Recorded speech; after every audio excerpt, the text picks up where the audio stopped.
ওই নুরা পাগলার লাশটা কবরে ঘুমাইতে পারে নাই, তাকে উত্তোলন করে তোমরা পুরাইছো। তোমার গায়ে শক্তি ছিল, ক্ষমতা ছিল, বিচার করো নাই। আল্লাহর আদালতে আপনারা ধরা পড়ে যাবেন। এই জন্য অনুরোধ করব, যারা এই সমস্ত অপকর্মের সঙ্গে লিপ্ত, যারা মরা মানুষকে উঠাইয়া কবর থেকে উঠাইয়া যারা লাশখানা দুনিয়ার মধ্যে পুড়াইয়া দিছে আগুন দিয়া, বাংলাদেশের কিছু তৌহিদি জনতা, দুঃখ নিয়ে বলতেছি, আল্লাহর কোন পাগল কোন হালাতে থাকে? মানুষের সিনার খবর, মনের খবর কে রাখে? জোরে বলেন কে রাখে? হ্যাঁ জোরে বলেন কে রাখে? এখন যদি আমি মনের খবর বলতে পারলে সে দবকগিরি করা হারাম। কথা কন না কেন? দবকগিরি করা কি হারাম?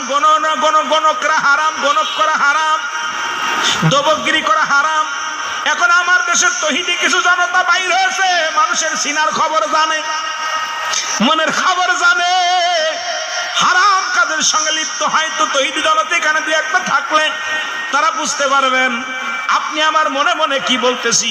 আমার নবী গায়েব জানে না, এটা জানে। নবী গায়েব বললেই বলে এটা হার গায়েব জানে না, এটা মানা যাবে না। অথচ উন্ডা গায়েব জানে যে নুরা পাগলা কাফেরি হয়ে গেছে। কথা কেন? এই কেমন পাগল? গায়েবের খবর দেনওয়ালা কে? আর আমার দেশের তৌহিদি কিছু জনতা বাইর হয়েছে, তারা গায়েবের খবর দেনওয়ালা হয়ে গেছে। এ মুসলমান শুনে নাও, গভীর মনোযোগ। রাজবাড়ী জমিনে বড় কষ্ট পাইলাম আমার জানা মতে, আমার দেখা মতে। পৃথিবীর ইতিহাসে জাহিলা জামানা আমার রাসূলের সঙ্গে নবীজিকে কত মারিয়া রক্তাক্ত করেছে, নবীর চাচারা বিরোধিতা করেছে। নবীজি মুসলমান শোনো, নবীর জামানায় কত মানুষ ইন্তেকাল করেছে। আমার নবীজি একদিন বসে আছে, নবীর সামনে দিয়ে কাফেরের লাশ নিয়ে যাচ্ছে, মরা মানুষের লাশ। রাসূলুল্লাহ লাফ দিয়ে দাঁড়াইলেন। সাহাবীরা বলে, ইয়া রাসূলুল্লাহ আপনি দাঁড়াইলেন কেন? আপনি দাঁড়াইলেন কেন? আমার নবী বলে, ও সাহাবীরা, আমি দাঁড়াইলাম কেন তোমরা জানতে চাও? ঈদে লাশ নিয়ে গেল, কয় হুজুর এটা কাফেরের লাশ।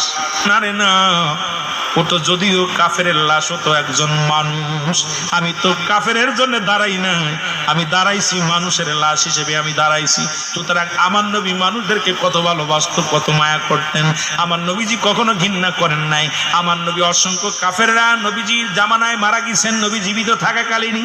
কোনোদিন আমার নবী কাউকে পুরানোর হুকুম দেন নাই। আমার নবী কোন লাশকে কবর থেকে উত্তোলন করে পুড়াতে দেন নাই, কারণ লাশের সঙ্গে খবরদার। আমার নবীজি বলছে, এমন কিছু ঘোষণা করেছে, খবরদার মরা মানুষের সঙ্গে এমন ব্যবহার করো না যা তারা কষ্ট পায়, তারা যেন কোন রকম কষ্ট না পায়। তাদের গোসলের দিক, যখন গোসল করাবে সাবধানে করাইবে, যখন কাপন পরাবে সাবধানে করাইবে, যখন তারে কবরে নামাইবে সাবধানে করাইবে। আর আমার দেশে তৌহিদি জনতা কবর থেকে লাশ উত্তোলন করে পুড়াইয়া দেয়, এর চাইতে কষ্ট আর দুনিয়ার মধ্যে থাকে না। আমার জানা মতে, আমার দেখা মতে এত বড় ইতিহাস জীবনে শুনি না, এত বড় ইতিহাস আমরা কোনোদিন শুনি নাই যে মানুষ মরে যেও শান্তি নাই। দুনিয়ার মধ্যে থাকলে অন্যায় করলে তার বিচার আদালত করবে।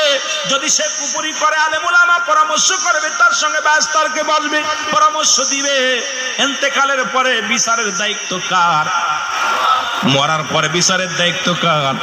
মরার পরে বিচারের দায়িত্ব আমার আল্লাহর। কিন্তু তৌহিদি জনতা এখন এই দায়িত্বটা নিয়ে নিছে। তৌহিদি জনতা এখন দায়িত্ব নিছে বিচার করার, কারণ মরেও শান্তি নাই, আবার কেমনে তৌহিদি জনতা হয়।